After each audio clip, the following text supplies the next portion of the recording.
Bon, franchement, pour faire un débrief en rapide, voilà, le seul qui a vraiment été convaincant du coup pendant cette demi-finale, c'est Upamecano.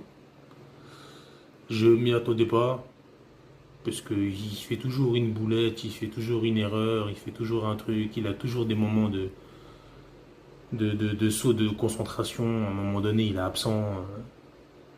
Mais faut dire la vérité, c'est que pendant cette Coupe du Monde là, il a été irréprochable. C'est vraiment lui qui a tenu la baraque en défense. C'est lui qui a tenu l'équipe de France. Euh, voilà, tout simplement. Parlant des points forts et des bons points. Voilà. Désiré Doué a fait une bonne Coupe du Monde, je trouve. Parce que quand il a été titulaire, il n'a pas été transcendant non plus, mais il n'a pas été mauvais. Mais par contre, quand il est rentré, il a été plutôt bon et décisif. Donc voilà, mais je pense que pour ce match-là, ça aurait été plus judicieux de le mettre, comme je vous ai dit, vu que c'est un joueur qui aime bien rentrer axe, alors que Barcola, c'est un joueur qui mange la ligne.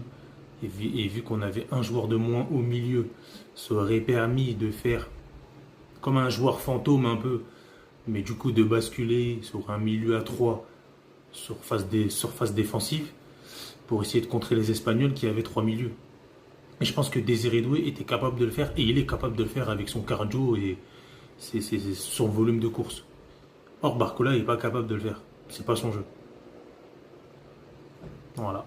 Et Chouameni qui joue comme un troisième central, c'est pas possible. Il laisse des trous béants au milieu du terrain, alors que Manu Koné, voilà, on sait ses qualités. Je pense que maintenant vous avez vu. Moi je le suis depuis longtemps. Je sais comment il joue depuis Mönchengladbach en Allemagne. Je sais. C'est un joueur un peu box-to-box. Il s'adapterait très bien d'ailleurs au jeu de la première ligue. Il a du volume de course, il a du cardio, il met de l'intensité sur tout ce qu'il fait. Il récupère énormément de ballons. Certes, peut-être des fois on le voit un peu moins dans les matchs, mais ce que vous ne savez pas, c'est qu'il court beaucoup, il coupe beaucoup les lignes de passe. Regardez bien ses déplacements et vous allez comprendre. Non, pour moi c'est un joueur qui aurait dû, si sa santé et son niveau de préparation le, on pourrait le mettre titulaire. C'est un joueur qui aurait dû être dans les titulaires jusqu'à la fin de la Coupe du Monde avec Adrien Rabiot au milieu.